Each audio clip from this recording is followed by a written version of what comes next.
Buenos días, un gusto como siempre. Bueno, cuéntenos, ¿cuáles cree usted que han sido los aciertos de este primer año de gobierno de Enrique Peña Nieto? Mire, este año ha sido un año muy complicado para el nuevo presidente de la República. Él pues hubiera gustado haber llegado este año en una posición mucho mejor, mucho más fortalecido. Su reforma que siempre ha buscado desde que llegó es la reforma energética.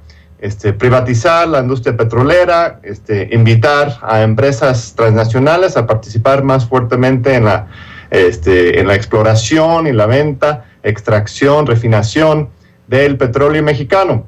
Él va a avanzar en ese plan que él tiene la semana que entra, bueno, esta misma semana, pero él le hubiera gustado llegar con una gran legitimidad, una gran fuerza política económica, que es algo que pues, no tiene francamente. La economía mexicana se encuentra en una crisis pues, de grandes proporciones. Se han reducido las estimaciones de crecimiento económico en unas 3 o 4 ocasiones este año. Estamos ahora en 1.3%, aunque muchos ya dicen que este año podría incluso terminar con un saldo negativo con respecto al crecimiento económico. Con respecto a la seguridad pública, que era el gran pendiente que quedó del gobierno de Calderón, supuestamente él había lanzado una guerra contra el narcotráfico, que dejó 100,000 muertos en algunas estimaciones. Supuestamente Peña Nieto iba a resolver esa situación, pero no lo ha hecho. La violencia sigue en un paso pues, igual de avanzada y peligrosa y trágica que el año pasado, e incluso los secuestros se han aumentado en México. En materia política hizo un pacto por México que era una unidad entre Eso le quería preguntar, John, ¿qué impacto tiene este anuncio del Partido de la Revolución Democrática PRD de que se retira de este acuerdo de concertación firmado hace un año justamente entre la oposición y el gobierno, el pacto por México? ¿Cuál es el impacto de este retiro? Sí, exactamente, es lo que te iba a comentar. Una de sus iniciativas más importantes de Peña Nieto era articular esta unidad de la clase política en el Pacto por México. Este jueves pasado el Partido de la Revolución Democrática, el partido de centro izquierda, decide retirarse del pacto, y esto implica en los hechos la muerte de este Pacto por México, porque justamente de lo que se trataba era incorporar esta oposición de izquierda dentro de estos acuerdos del presidente de la República.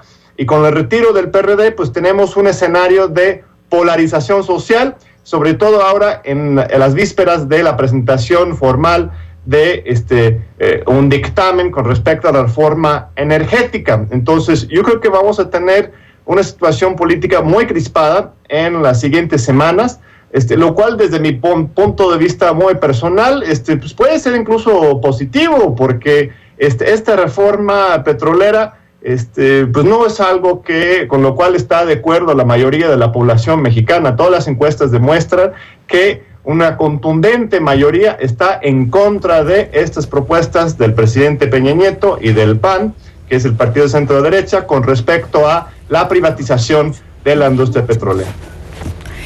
Bueno, pero ¿cuáles son en sí los beneficios de estas reformas para los mexicanos? ¿La mayoría no está de acuerdo porque conoce bien y le parece que no es lo correcto, o es un problema de comunicación de la efectividad o no de estas reformas?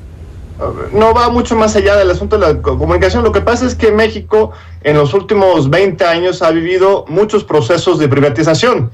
La privatización de las telecomunicaciones, de las carreteras, de los bancos, de las aerolíneas. Hay una infinidad de privatizaciones que han ocurrido, y el resultado de esas privatizaciones de los últimos 20 años ha sido, en casi todos los casos, el enriquecimiento de 2 o 3 familias o grupos sociales. Carlos Slim es un gran ejemplo al respecto, y un aumento en la desigualdad y a una acumulación de este dinero en muy pocas manos. Entonces la gente pues ya no confía en esas privatizaciones como una solución. Ven la privatización de Pemex que propone, no de Pemex, pero la industria petrolera que propone Peña Nieto y el PRI y el PAN, como algo que va directamente en contra de los ingresos públicos, de las instituciones públicas y la posibilidad de atender los graves rezagos de desigualdad y pobreza en el país. Entonces, pues es una desconfianza desde el punto de vista totalmente fundada y que la gente está expresando tanto en las calles como en las encuestas de opinión pública, que son contundentes. Parece que el PRI y el PAN, el presidente Peña Nieto, no les importa demasiado esta opinión pública nacional. Ellos siguen adelante con sus planes en esta reforma energética, y eso es lo que precisamente está generando y va a generar más en los siguientes días un ambiente de crispación social que veremos cuál sería el desenlace.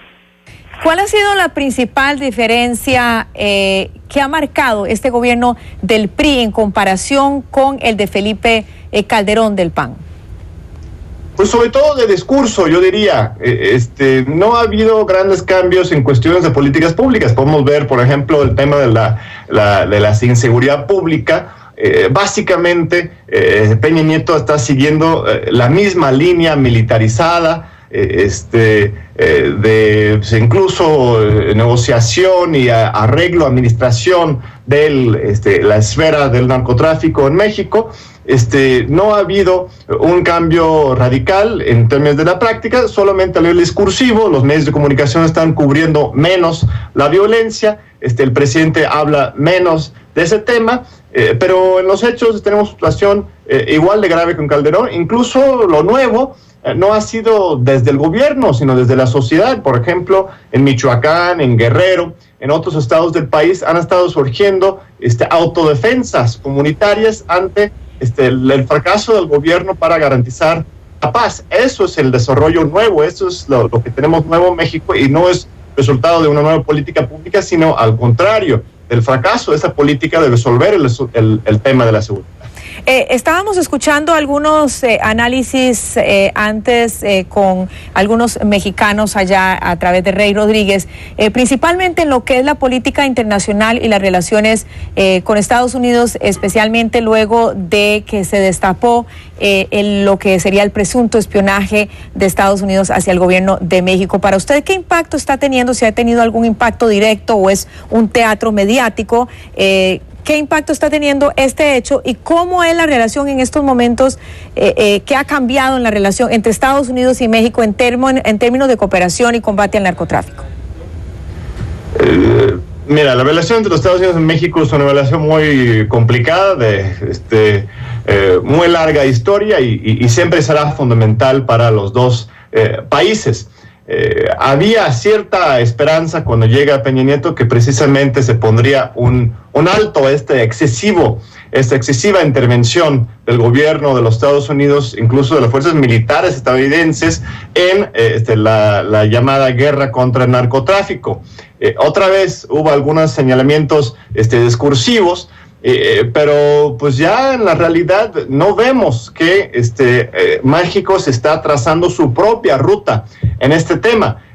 Simbólicamente, pero más que simbólicamente, de manera muy importante, la respuesta del gobierno de Peña Nieto ante las divulgaciones de Edward Snowden y otras informaciones sobre el espionaje del gobierno de Estados Unidos en México. Esa respuesta del gobierno mexicano ha sido completamente relajada, pidiendo investigaciones. No han expresado ninguna claridad de rechazo a esas estrategias similares, por ejemplo, lo que expresó en su momento Dilma Rousseff en Brasil. Entonces, la impresión que tenemos aquí en México es que realmente no hay un desligamiento, una articulación de una estrategia nacional mexicana para defender la paz y la seguridad de los mexicanos, sino que seguimos subordinados a lo que dicta Washington en esta materia, que es muy triste porque sigue generando miles y miles de muertos. En este año las estimaciones van entre 10 y 17 mil muertos por esta guerra en México, y esto es algo muy preocupante que tendríamos que cambiar pronto.